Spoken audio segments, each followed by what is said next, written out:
Hi friends, अस्सलाम वालेकुम। तो कैसे हैं दोस्तों? उम्मीद है कि आप सब बखैर आफियत होंगे और जहाँ भी होंगे रब के हिफ्ज़ व अमान में होंगे। तो दोस्तों, और मैं उम्मीद करता हूँ कि आप सब सीटेट एग्ज़ाम में जो बैठे होंगे 14 दिसंबर को, तो आप अच्छे से अच्छे नंबर लाएंगे और अच्छे से अच्छे जवाब दिए होंगे। तो चलिए दोस्तों, देखते हैं आप सब भी अपने क्वेश्चन को लेकर बैठ जाएँ और देखते हैं कि कौन कितने जैसे कि जवाब दिए हैं और किस क्वेश्चन को आप छोड़े हैं और किस क्वेश्चन का जवाब आप गलत दिए हैं। तो चलिए लास्ट तक बने रहें और अपने क्वेश्चन को मिला लें कि कितने आपके क्वेश्चन सही हुए हैं और कितने आप गलत करके आए हैं। चलिए देखते हैं सवालों को। और ये सवाल जो है ये क्या कहते हैं, ऑप्शन 1 है उर्दू 1 का, ठीक है, पेपर 1 का है कि उम्मीदवारों के जवाब हिस्सा सवाल नंबर 91 तक 120 तक है ना, सिर्फ तभी देंगे अगर उन्होंने ज़बान ऑप्शन है ना, ज़बान 1 का ऑप्शन चुना हो। ठीक है, ज़बान 1 का ऑप्शन चुना है उन्हीं के लिए है। तो हिदायत पढ़ लेते हैं। क्या है हिदायत? नीचे दी हुई इबारत को पढ़िए और दिए गए मुतबादिल में से किसी एक मुनासिब तरीन मुतबादिल का इंतखाब कीजिए, है ना। पहले सफ़र के बाद मैंने पक्का इरादा कर लिया था कि अब कभी सफ़र का नाम ना लूँगा और आराम से बगदाद में ज़िंदगी गुजारूँगा। कुछ महीने इसी तरह गुजर गए, फिर मैं ज़िंदगी से उकता गया। एक दिन शहर से अच्छी अच्छी चीज़ें खरीद कर जहाज़ पर सवार हो गया। मेरे साथ दूसरे सौदागर भी थे।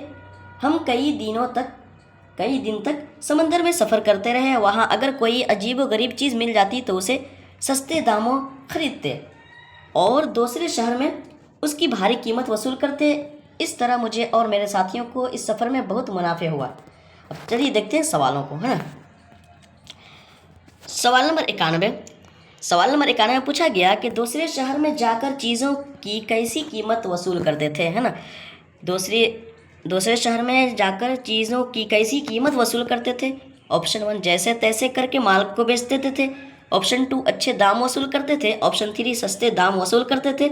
ऑप्शन 4 भारी कीमत वसूल करते थे। तो हम ऊपर पढ़े हैं कि यहाँ पर भारी कीमत वसूल करते थे, तो ऑप्शन 4 बिल्कुल करेक्ट आंसर हो जाएगा। ये तो बहुत ही आसान सवाल था क्योंकि सवाल ही में जवाब भी छुपा हुआ है ऊपर में। सवाल नंबर 92 में पूछा गया कि दाम की जमा बताएं। तो दाम की जमा दामों होगा। तो ऑप्शन 2 जो सही दिए हैं उनका सही है, जो ऑप्शन 2 चुने हैं, तो ऑप्शन 2 हमारा बिल्कुल सही जवाब हो जाएगा। दाम की जमा दामों होंगे।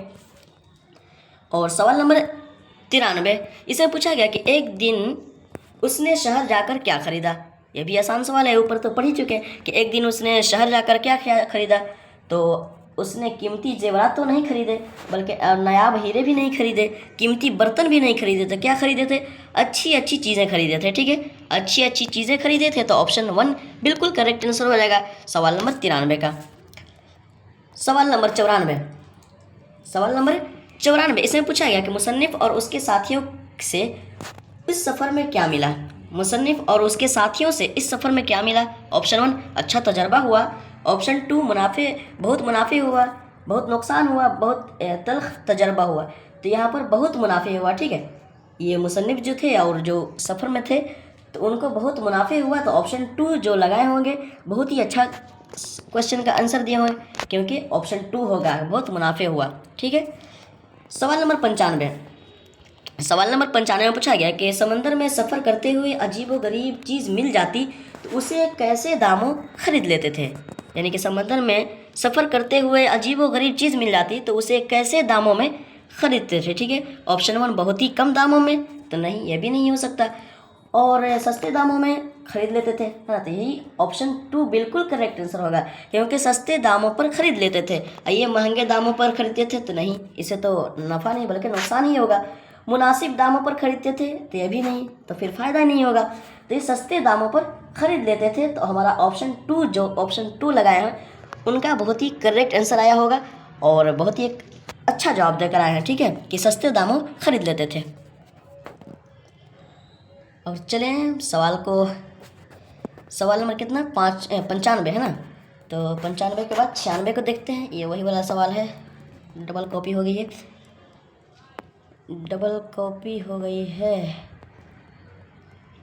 नहीं, हाँ डबल कॉपी। ठीक है, यहाँ सवाल नंबर 96 को देख लें। सवाल नंबर 96 में पूछा गया कि सफ़र में उसके साथ कौन थे। ऑप्शन 1 उसके पड़ोसी, तो नहीं, उसके पड़ोसी नहीं थे। ऑप्शन 2 उसके दोस्त भी नहीं थे, दूसरे सौदागर भी थे, ठीक है। तो दूसरे सौदागर भी थे, तो ऑप्शन 3 जो था वो बिल्कुल करेक्ट आंसर हो जाएगा सवाल नंबर 96 का। और जो लोग ऑप्शन 3 लगाए हैं उनका बहुत ही आसान अच्छा आंसर दिए हैं कि ऑप्शन 3 लगाए हैं, और उसके अजीज़ थे तो ये भी नहीं, ऑप्शन 4 भी बिल्कुल गलत हो जाएगा। तो ऑप्शन 3 बिल्कुल करेक्ट आंसर हो जाएगा दोस्तों सवाल नंबर 96 का। सवाल नंबर 97 में पूछा गया कि मुनाफे का मुतजाद है, ठीक है। मुनाफे का मुतजाद क्या होगा? तो मुज़िर नहीं हो सकता, ठीक है, नुकसान होगा, ठीक है। ये नुकसान मुनाफे का मुतजाद है, और फ़ायदा भी नहीं हो सकता। मुनाफे मतलब फ़ायदा, तो यही मुतरादिफ लफ्ज़ हो गए। और मुफीद, तो ये भी मुतरादिफ लफ्ज़ हो गए। मुनाफे, मुफीद, फ़ायदा, ये सब मुतरादिफ लफ्ज़ हैं फ़ायदा हासिल करने के। तो क्या होगा? मुनाफे का मुतजाद नुकसान होगा। तो ऑप्शन 2 बिल्कुल करेक्ट आंसर हो जाएगा साथी सवाल नंबर 97 का। सवाल नंबर 98 में पूछा गया कि कुछ दिन बाद मुसन्निफ़ को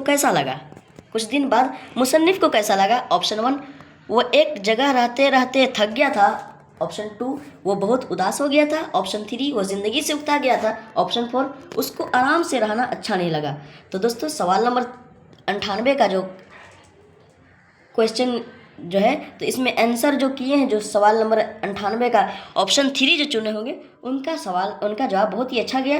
तो ऑप्शन 3 बिल्कुल करेक्ट आंसर हो जाएगा साथियों, क्योंकि वो ज़िंदगी से उकता गया था, ठीक है। मुसन्निफ़ जो थे वो ज़िंदगी से उकता गए थे। तो ऑप्शन 3 बिल्कुल करेक्ट आंसर हो जाएगा साथियों सवाल नंबर 98 का। सवाल नंबर 99 को देख लें। सवाल नंबर 99 में पूछा गया कि पहले सफ़र के बाद मुसन्निफ़ ने क्या पक्का इरादा कर लिया था? यानी कि पहले सफ़र के बाद मुसन्निफ़ ने क्या पक्का इरादा कर लिया था? तो ऑप्शन 1 कभी कोई चीज़ नहीं खरीदूंगा, तो नहीं, ये तो इरादा नहीं किया था। और ऑप्शन 3 जो है कभी पहाड़ पर नहीं चढ़ूँगा, ये भी नहीं। ऑप्शन 4 जो है कभी जजीरे पर नहीं जाऊँगा, तो ये सब बातें ही नहीं हुई। तो क्या वो इरादा कर लिया था? तो ये कभी सफ़र नहीं करूँगा, ठीक है। वो जो थे पहले सफ़र के बाद मुसन्निफ़ ने क्या इरादा किया कि कभी सफ़र पर नहीं जाऊँगा, ठीक है, कभी सफ़र नहीं करूँगा। तो जो हजरात ऑप्शन 2 दिए हैं बिल्कुल सही जवाब दिए हैं कि ऑप्शन 2 ही होगा, क्योंकि मुसन्निफ़ जो है कभी सफ़र नहीं करूँगा ये इरादा किए थे। यहाँ पर हिदायत है। हिदायत नीचे दिए हुए शेरी हिस्से को पढ़िए और दिए गए मुतबादिल में से किसी एक मुनासिब तरीन मुतबादिल का इंतखाब कीजिए। यानी कि यहाँ पर कहा जा रहा है कि आप इस शेर को अच्छे से पढ़ लीजिए, ताकि आप आगे चल के सवाल को इसी के हिसाब से आप जवाब देंगे, ठीक है। यानी कि इसी से मुताल्लिक सवाल होंगे। तो चलिए, हम तो पढ़ चुके हैं, आगे देखते हैं। सवाल नंबर 100, ठीक है। इसमें पूछा गया कि डर है पड़े न सदमा का उसको कहना, ठीक है। तो यहाँ पर क्या होना चाहिए? दिए हुए लफ्ज़ों में से सही लफ्ज़ भरिए। ऑप्शन 1 जहमत, तो जहमत नहीं होगा, ठीक है। क़ल्लत, ये भी नहीं होगा। राहत भी नहीं होगा। तो क्या होगा? डर है पड़े न सदमा, ज़िल्लत का उसको कहना, ठीक है। डर है पड़े न सदमा, ज़िल्लत का उसको कहना। ये ऑप्शन 2 जो हजरात दिए हैं बिल्कुल दुरुस्त जवाब दिए होंगे, क्योंकि यहाँ पर ऑप्शन 2 बिल्कुल सही जवाब हो जाएगा, क्योंकि डर है पड़े ना सदमा, ज़िल्लत का उसको कहना, ठीक है। आप शेर को पढ़ सकते हैं, उसमें होगा। सवाल नंबर 101, इससे पूछा गया कि शायर ने माँ बाप और उस्ताद को क्या कहा, ठीक है। शायर हजरात जो हैं वो अपने माँ बाप को और उस्ताद को क्या कहा? ऑप्शन 1 खिदमत की बरकत, खुदा की बरकत कहा, तो नहीं, ये भी नहीं। खुदा की शान, ये भी नहीं, खुदा की शान नहीं हो सकते। खुदा की नेमत, तो ये भी नहीं। तो खुदा की रहमत कहा, ठीक है। खुदा की रहमत जो हजरात दिए हैं ऑप्शन 2 बिल्कुल जवाब सही होगा उनका, क्योंकि खुदा की रहमत कहा गया है। सवाल नंबर 102, ठीक है। इसमें पूछा गया कि नेमत की जमा बहुत ही आसान सवाल है। नेमताएँ, तो ये भी नहीं हो सकता। और अनअम, तो अनअम भी नहीं होगा। नेमत, ये भी नहीं हो सकता, ठीक है। तो नेमत की जमा नेमतों, नेमतें, ठीक है। नेमतों हो सकता है, नेमतें हो सकती है। तो ऑप्शन 2 जो हजरत लगाए होंगे बिल्कुल दुरुस्त जवाब दिए होंगे, क्योंकि बहुत ही आसान सवाल था ये वाला। सवाल नंबर 103, ठीक है। सवाल नंबर 103 में पूछा गया कि शायर के नज़दीक माँ बाप की इताअत करते हैं उन्हें क्या मिलता है, ठीक है। शायर के नज़दीक जो हजरत माँ बाप की इताअत करते हैं उन्हें क्या मिलता है? ऑप्शन 1 दुनिया में आराम, नहीं। ज़िंदगी में कामयाबी और 2 जहां की दौलत। ऑप्शन 4 दुनिया में आसाइश, तो दुनिया में आसाइश कह लें या दुनिया में आराम कर लें, दोनों तो बराबर ही है, तो दोनों नहीं हो सकते। ठीक है, तो ज़िंदगी में कामयाबी दो जहां की दौलत, तो दोस्तों ज़िंदगी में सिर्फ कामयाबी मिलेगी तो फिर खुदा के यहाँ कुछ नहीं रहेगा, तो ये भी हमारा नहीं हो सकता, क्योंकि ये माँ बाप के साथ हुकूक़ वालिदैन करना, जैसे कि माँ बाप की खिदमत करना, माँ बाप की इताअत करना, ये फ़र्ज़ है हम पर। ठीक है, बहुत बड़ी फ़र्ज़ है, बहुत बड़ी फ़र्जियत है इसके बारे में अगर हम तफसील से बात करें तो दोस्तों। तो ज़िंदगी में कामयाबी नहीं बल्कि ज़िंदगी में तो मिलती ही है बल्कि आखिरत में मिलती है, तो हमारा ऑप्शन 3 जो है बिल्कुल सही जवाब हो जाएगा, क्योंकि दोनों जहां की दौलत उस इताअत करने वाले को हासिल होती है। तो ऑप्शन 3 जो हज़रात लगाए होंगे बिल्कुल सही जवाब लगाए होंगे। ठीक है, सवाल नंबर 104। सवाल नंबर 104 में पूछा गया कि शायर के नज़दीक माँ बाप की नसीहतों में क्या भरा हुआ है। ठीक है, शायर जो ऊपर शेर कहा गया, अशार जो लिखे गए, तो उसमें शायर के नज़दीक माँ बाप की नसीहतों में क्या भरा हुआ है, शायर क्या कहता है। ऑप्शन 1 प्यार, तो प्यार तो भरा ही होता है, वो तो सबको पता है। ठीक है, और शहद, तो शहद नहीं भरा होता है। मिठास भी होता है, लेकिन ज़्यादातर नसीहतों में, बातों में मिठास भरा होता है। ठीक है, तो माँ बाप की नसीहतों में क्या भरा होता है, अमृत, जो कि हर मरते दम तक काम आता है। ठीक है, अमृत भरा होता है माँ बाप की नसीहतों में, कि जब तक औलाद ज़िंदा रहती है, जब तक इंसान ज़िंदा रहता है तो माँ बाप की नसीहतों पर चलता है, तो वो कभी ठोकर नहीं खाता है, तो ता हयात वो अमृत का काम करता है। तो ऑप्शन 3 जो लगाए होंगे हजरत बिल्कुल सही जवाब लगाए होंगे सवाल नंबर 104 का। चलिए सवाल नंबर 105 को देख लें। सवाल नंबर 105, इसमें पूछा गया कि शायर के नज़दीक माँ बाप का कहना ना मानने से क्या होगा। ठीक है, शायर के नज़दीक माँ बाप का कहना ना मानने वाले से क्या होगा। ठीक है, यानी कि जो हजरत माँ बाप का कहना ना मानते हो उससे क्या होगा। तो ऑप्शन ज़िंदगी में नाकामी का सामना करना पड़ेगा। ऑप्शन 2 दुनिया में इज्जत से रहना दुश्वार हो जाएगा। ऑप्शन 3 दुनिया में लोग बुरा भला कहेंगे। ऑप्शन 4 दुनिया में लोग अच्छी नज़र से नहीं देखेंगे। तो दोस्तों सवाल नंबर 105 का करेक्ट आंसर जो होगा कि दुनिया में इज्जत से रहना दुश्वार हो जाएगा, क्योंकि अगर माँ बाप की नसीहतों को ना मानेंगे, अगर माँ बाप का कहना नहीं मानिएगा, तो आप दुनिया में कैसे जिएंगे, कैसे रहना है, वो आपको तजर्बा नहीं मिलेगा। ठीक है, तो ऑप्शन 3 जो लगाए होंगे हजरत वो बिल्कुल सही जवाब लगाए होंगे, क्योंकि दुनिया में इज्जत से रहना दुश्वार हो जाएगा। तो ऑप्शन 3 बिल्कुल करेक्ट, ऑप्शन 2 बिल्कुल करेक्ट आंसर हो जाएगा दोस्तों। सवाल नंबर 106। ठीक है, सवाल नंबर 106 में पूछा गया कि मवाद के मुस्तनद होने का मतलब है, मवाद के मुस्तनद होने का मतलब है। ऑप्शन 1 वो मवाद जो बच्चे अपने साथ घर से लाते हैं। ऑप्शन 2 उस्ताद के ज़रिए अपने क्लास के लिए तैयार किया गया मवाद। ऑप्शन 3 जिम्मेदार यानी कि मुक्तदिर लोगों के ज़रिए तैयार किया गया मवाद। ऑप्शन 4 असली ज़िंदगी से मवाद लेकर तैयार किया गया यानी कि तहरीर किया गया मवाद। तो दोस्तों सवाल नंबर 106 का बिल्कुल सही जवाब जो होगा कि ये असली ज़िंदगी से मवाद लेकर, ठीक है, असली ज़िंदगी से जो दौरे हाजिर की ज़िंदगी है जो हम पर बीत रही है, उस मवाद को लेकर तैयार किया गया, तहरीर किया गया ये मवाद मुस्तरद होती है, क्योंकि हम तजर्बा हासिल करवाते हैं। ठीक है, तो ऑप्शन 4 जो लगाए होंगे दोस्तों सवाल नंबर 106 का बिल्कुल दुरुस्त जवाब लगाए होंगे। ठीक है, आप देख लें कि आपका कौन सा है, तो आप टिक लगा लें कि ऑप्शन 4 है तो बिल्कुल सही है, अगर ऑप्शन 4 नहीं है तो आपका सवाल गलत है। चलिए सवाल नंबर 107 को देख लें। दोस्तों ठंडी बढ़ गई है, आप अपना ख्याल रखेंगे, इधर भी ठंडी ज़्यादा बढ़ गई है। सवाल नंबर 107 इसमें पूछा गया कि 5वीं जमात का आकिफ ये समझता है कि सुनने में हर आवाज़, लफ्ज़ और फिर जुमलों को सुनना शामिल है ताकि बात या ऑडियो को समझा जा सके। उसके मुताबिक सुनने की आमोजिश के लिए कौन सी हिकमत अमली दुरुस्त है। ठीक है, तो ऑप्शन 1 ना ऊपर से नीचे और ना नीचे से ऊपर। तो दोस्तों ये तो हो ही नहीं सकता है, कुछ तो होना ही चाहिए सही, है ना। ऊपर से नीचे का तरीका देखेंगे इसको भी। अच्छा, नीचे से ऊपर का तरीका ये हो सकता है। ऑप्शन 4 ऊपर से नीचे और नीचे से ऊपर का। तो दोस्तों इसमें ये भी नहीं हो सकता, ये तो बराबर ही है, ऊपर से नीचे, नीचे से ऊपर तो बराबर ही है, ऊपर से नीचे कह लें या तो नीचे से ऊपर कह लें, बात बराबर है। तो दोस्तों इसमें 2 में या 3 में चुनना है, तो 2 हमारा नहीं बल्कि ऑप्शन 3 बिल्कुल करेक्ट आंसर हो जाएगा साथियों, क्योंकि नीचे से ऊपर का तरीका ये हिकमत अमली का दुरुस्त तरीका है। ठीक है, तो ऑप्शन 3 बिल्कुल करेक्ट आंसर हो जाएगा साथियों सवाल नंबर 107 का। आप अपना चेक कर लें क्वेश्चन में कि आप कैसा लगाए हैं, अगर सही है तो बिल्कुल सही है, और अगर नहीं है तो आप इसको टिक लगा लें, बेहतर होगा। सवाल नंबर 108 है।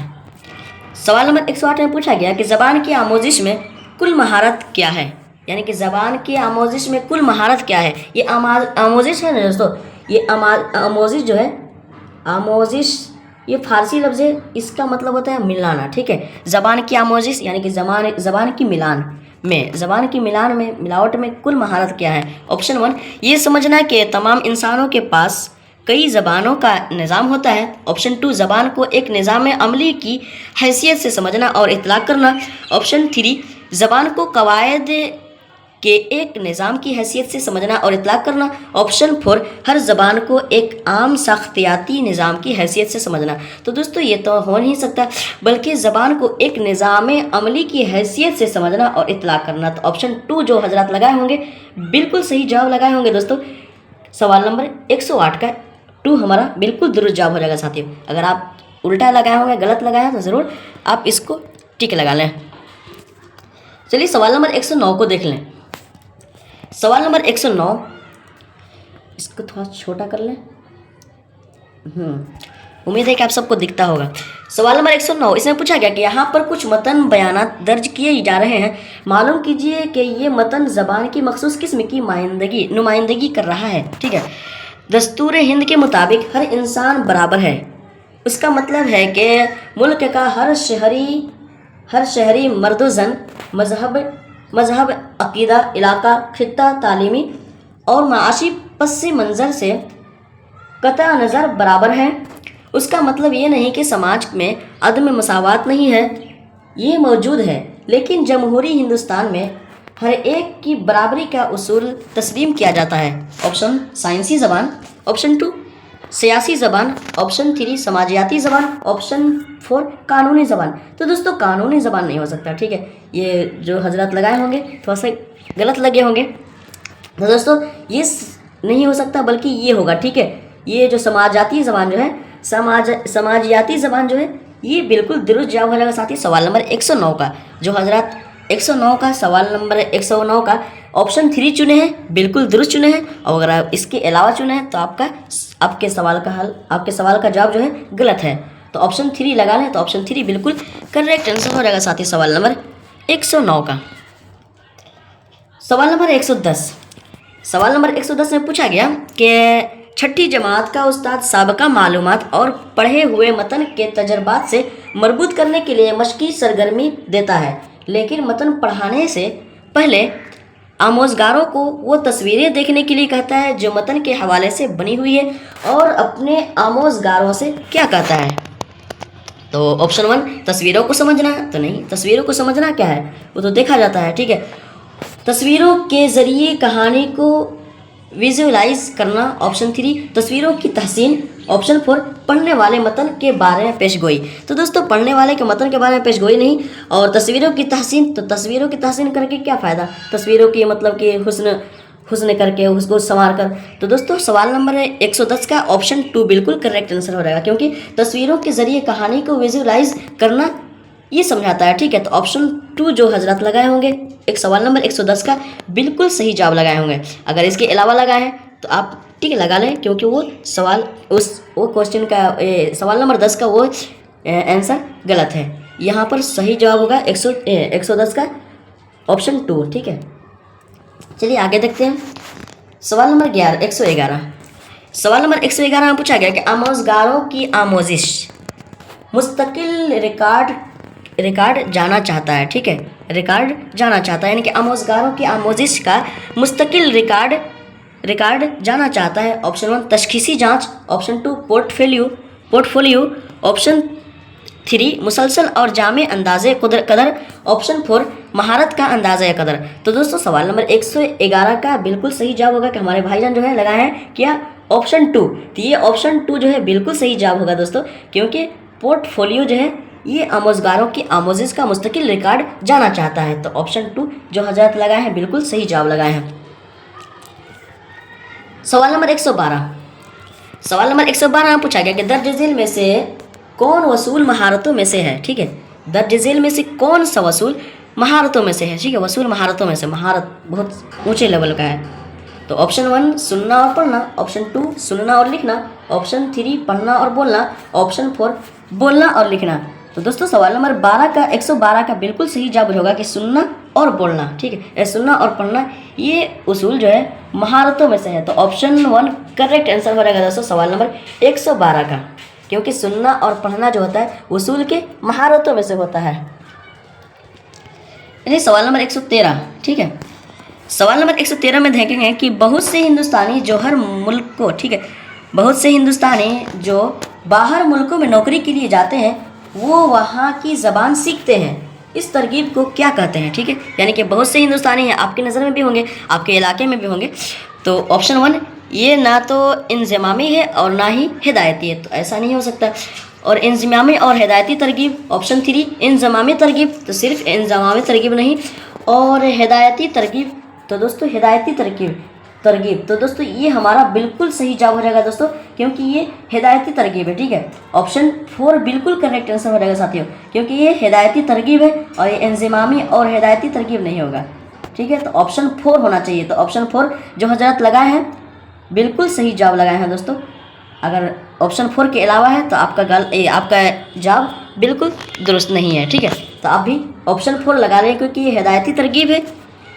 सवाल नंबर 113 का सवाल नंबर 114, इसमें पूछा गया कि दर्ज झेल में से कौन क्लासिकी ज़बान नहीं। दर्ज झेल में से कौन सी ज़बान क्लासिकी नहीं है। Option 1 Hindi, Tamil, option 3 Sanskrit, option 4 Telugu. तो दोस्तों ऑप्शन 1 करेक्ट आंसर होगा, क्योंकि ये क्लासिकी ज़बान नहीं है। हिंदी जो है ये क्लासिकी ज़बान नहीं है। तो जो हजरत हिंदी लगाए होंगे बिल्कुल दुरुस्त जवाब लगाए होंगे। अगर आप इसके अदर लगाए हैं तो बिल्कुल गलत लगाए हैं। चलिए सवाल नंबर 115 को देख लें। सवाल नंबर 115 इसे पूछा गया दोस्तों कि दर्ज झेल में से कौमी तालीमी पॉलिसी 2020 के हवाले से गैर मुल्की ज़बानें पढ़ने के बारे में सही नहीं है। यानी कि दर्ज झेल में से कौन कौमी तालीमी पॉलिसी 2020 के हवाले से गैर मुल्की ज़बानें पढ़ने के बारे में सही नहीं है। ऑप्शन 1 फ्रांसीसी की एक ज़बान के तौर पर सिफारिश की गई जिसे इजाफी ज़बान के तौर पर पढ़ा जाएगा। ऑप्शन 2 सानवी सतह पर एक इजाफी मुतबादिल के तौर पर गैर मुल्की ज़बानों को पढ़ना। ऑप्शन 3 सहलसानी फार्मूले के तहत एक ज़बान के तौर पर गैर मुल्की ज़बानों को पढ़ना। और ऑप्शन 4 जो है सहलसानी फार्मूले में गैर मुल्की ज़बानें शामिल नहीं हैं। तो दोस्तों ये ऑप्शन 4 नहीं होगा। ठीक है, यहाँ पर गलत आंसर दिया गया है यहाँ पर, बल्कि ऑप्शन 3 बिल्कुल सही जवाब होगा, क्योंकि दर्ज झेल में से कौन कौमी तालीमी पॉलिसी 2020 के हवाले से गैर मुल्की ज़बानें पढ़ने के बारे में सही नहीं है। तो ये सहलसानी फार्मूले के तहत एक ज़बान के तौर पर गैर मुल्की ज़बान को पढ़ना। तो ऑप्शन 3 जो लगाए होंगे ऑप्शन 3 उनका बिल्कुल सही जवाब हो जाएगा साथियों सवाल नंबर 115 का। चलिए सवाल नंबर 116 को देख लें। सवाल नंबर 116 इसमें पूछा गया कि दर्ज झेल में से कौन ज़बान जानने के बारे में बात कर रहा है। ठीक है, दर्ज झेल में से कौन ज़बान जानने के बारे में बात कर रहा है। ऑप्शन 1 हिकमत अमली में महारत, ऑप्शन 2 तौज़ीही मालूमात, ऑप्शन 3 उसूली और तरीक़ा जाती मालूमात, ऑप्शन 4 कवायद की मालूमात। तो दोस्तों सवाल नंबर 116 का बिल्कुल सही जवाब होगा कि ये ऑप्शन 3 बिल्कुल गलत हो जाएगा। ठीक है, तो हिकमत अमली में महारत उसी को जानने के लिए कि हिकमत अमली में महारत होना चाहिए, यानी कि दर्ज झेल में से कौन ज़बान जानने के बारे में बात कर रहा है। तो ये हिकमत अमली के बारे में बात कर रहा था, हिकमत अमली के महारत में। ठीक है, तो ऑप्शन 1 बिल्कुल करेक्ट आंसर हो जाएगा साथियों सवाल नंबर 116 का। सवाल नंबर 117 इसे पूछा गया कि छठी जमात का उस्ताद बोलने की सरगर्मी के लिए मुंदरजे झेल काम को फ़रोग देता है। रेगिस्तान और उसका मौजूदा मौसम, उसके बारे में जांच जुमले बोलना। क्या ये अच्छा काम है या अच्छा काम नहीं है। अपने सही जवाब और वजह का इंतखाब कीजिए। ऑप्शन 1 ये अच्छा काम नहीं है क्योंकि इसका कोई सियाक नहीं है और तलबा रेगिस्तान और उसके हालात के बारे में बोलने के लिए मवाद से खाली हैं। ऑप्शन 2 ये अच्छा काम है क्योंकि मुमकिन है कि तलबा अपनी जोग्राफिया की क्लास में दोस्तों यहाँ पे देख लें, जोग्राफिया की क्लास में उसके बारे में पढ़ा हुआ और उसके बारे में बोलने के लिए उसके पास मवाद हो। ऑप्शन 3 ये अच्छा काम है क्योंकि ये तलबा को रेगिस्तान के बारे में बात करने का मौका फराहम करता है? तो नहीं, ये भी नहीं हो सकता। ठीक है, ये नहीं हो सकता। ऑप्शन 1 भी नहीं। ये अच्छा काम नहीं है क्योंकि मुमकिन है कि बाज़ तलबा उसके बारे में ना जानते हो। ऐसी बात नहीं है ना। तो दोस्तों ऑप्शन 4 भी नहीं होगा, बल्कि ऑप्शन 2 जो है बिल्कुल सही जवाब हो जाएगा साथियों, क्योंकि ये अच्छा काम है क्योंकि मुमकिन है कि तलबा अपनी जोग्राफिया की क्लास में, ठीक है, जोग्राफिया की क्लास में उसके बारे में पढ़ा हो और उसके बारे में बोलने के लिए उसके पास मवाद हो। तो ऑप्शन 2 जो हजरत लगाए होंगे बिल्कुल सही जवाब लगाए होंगे दोस्तों। ठीक है, सवाल नंबर 117 का। चलिए सवाल नंबर 118 को देख लें। सवाल नंबर 118 इसमें पूछा गया कि दर्ज झेल में से कौन सा बयान ज़बान की एक बोली के बारे में सही है? ठीक है, यानी दर्ज झेल में से कौन सा बयान ज़बान की एक बोली के बारे में सही है? ऑप्शन 1, बाज़ औकात मुख्तलिफ समाजी ग्रुप एक ही ज़बान की मुख्तलिफ बोलियों को बोल सकते हैं। तो नहीं भाई, ऐसे भी नहीं हो सकता। ज़बान की बोली एक खित्ते से दूसरे खित्ते में बदलती रहती है। अच्छा, देखते हैं। ऑप्शन 3, एक ज़बान की मुख्तलिफ बोलियों के बोलने वाले एक दूसरे की बोलियों को समझ सकते हैं। ऐसी बात नहीं हो सकती है ना, समझ कैसे सकते हैं? अच्छा, सब ज़बान नहीं ना समझ पाएगा कोई। सवाल नंबर ऑप्शन 4, बोली एक बड़ा ज़ुमरा है जबकि ज़बान छोटा ज़ुमरा है। ठीक है, तो बोली एक बड़ा ज़ुमरा है, ज़बान जबकि छोटा है। ज़बान छोटे ये कुछ भी हो, ये तो कुछ भी बोल सकता है कि नहीं? ज़बान है, जो ज़बान ही ऐसी चीज़ है, वो चाहे तो अगर आप मेहनत करना चाहें तो दुनिया की हर ज़बान सीख सकते हैं। ठीक है, तो हमारा ऑप्शन 2 बिल्कुल सही जवाब होने वाला है, क्योंकि ज़बान की बोली एक खित्ते से दूसरे खित्ते में बदलती रहती है ना। ज़बान की बोली जो है एक खित्ते से दूसरे खित्ते में बदलती रहती है। अगर आप कहीं जाएं, जैसे दरसो तदरीस में जाएं, तो आप वहाँ पर उर्दू बोलेंगे तलबा के हिसाब से, उस्ताद की हैसियत से बोलेंगे। अगर आप दोस्तों में बात करें तो थोड़ा सा ऐसे मतलब कि कुछ अलग अंदाज में बात करेंगे। तो ऑप्शन 2 हमारा बिल्कुल सही जवाब हो जाएगा साथियों, सवाल नंबर 118 का। ठीक है, सवाल नंबर 119। ठीक है, सवाल नंबर 119 में पूछा गया कि दर्ज झेल में से कौन सा काम मरबूत आमोजिश महारतों को फ़रोग देता है? यानी कि दर्ज झेल में से कौन सा काम मरबूत आमोजिशी महारतों को फ़रोग देता है, यानी कि बढ़ावा देता है। ठीक है, फ़रोग। ऑप्शन 1, आर्टिकल लिखना। Option 2, role play. ऑप्शन 3, महफूजा काम। ऑप्शन 4, प्रोजेक्ट का काम। तो दोस्तों ये रोल प्ले जो है ना, रोल प्ले इसको करना, रोल प्ले मतलब उसको करना, ये बहुत ही अहम काम है। ठीक है, आमोजिश में महारतों को फ़रोग देता है। तो ऑप्शन 2 जो हजरत लगाए होंगे बिल्कुल सही जवाब लगाए होंगे दोस्तों, सवाल नंबर 119 का। और ये तमाम के तमाम गलत हो सकते हैं। आर्टिकल लिखना तो नहीं, महफूजा काम करना ये भी नहीं, और प्रोजेक्ट का काम करना ये भी नहीं। तो हमारा ऑप्शन 2 बिल्कुल सही जवाब हो जाएगा साथियों, सवाल नंबर 119 का। चलिए सवाल नंबर 120 को देख लें। इसे पूछा गया कि सिबाक में कवायद की तदरीस की हिकमत अमली को क्या कहते हैं? सिबाक में कवायद की तदरीस की हिकमत अमली को क्या कहते हैं? सिबाक में ज़बान की शकों को मुतारिफ़ कराना और आमोज़गारों को उस पर गौर करने के लिए आमादा करना, असली ज़िंदगी के सिबाक में उसके इस्तेमाल के काबिल बनाना और उसकी बाज़ियाफ़त के ज़रिए आमोज़गारों की तवज्जह उस हैत की जानिब मबजूल कराना। ठीक है, दोस्तों थोड़ा छोटा दिख रहा है इसलिए थोड़ा सा पढ़ने में ही हो रहा है। ठीक है, तो ऑप्शन 1, शऊर की आगाही। ऑप्शन 2, खाका की तकलीफ। ऑप्शन 3, इस्तिखराजी तरीका। ऑप्शन 4, बाज़ियाफ़त का तरीका। दोस्तों बाज़ियाफ़त तो नहीं होगा, और ऑप्शन 3 भी नहीं होगा, ऑप्शन 1 भी नहीं होगा, बल्कि ऑप्शन 2 बिल्कुल सही जवाब हो जाएगा साथियों, सवाल नंबर 120 का।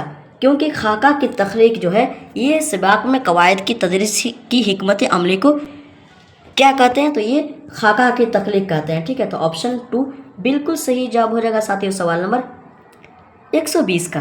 तो चलिए दोस्तों, मैं उम्मीद करता हूँ कि आप सब अपने क्वेश्चन को मिला लिए होंगे बखूबी तरीके से, और आपके जितने क्वेश्चन सही हुए होंगे आप बखूबी जान चुके होंगे कि मेरे कितने क्वेश्चन हम सही करके आए हैं और कितने गलत करके आए हैं। तो दोस्तों मिलते हैं अगले चैप्टर में, अगले वीडियो में। और इसी तरह आप अच्छे से अच्छे पढ़ें और अच्छे से एग्ज़ाम दें, और हमारे लिए भी दुआ करें कि हम भी अच्छी तरह अच्छे से आला तालीम हासिल करते रहें और बड़े से बड़े एग्ज़ाम देते रहें, और आप तक भी कुछ तालीम शेयर करते रहें। तो चलिए दोस्तों मिलते हैं अगले चैप्टर में, अगले वीडियो में, अगले सवालों के साथ, अगले कुछ टॉपिक के साथ। अस्सलाम वालेकुम, अल्लाह हाफिज़।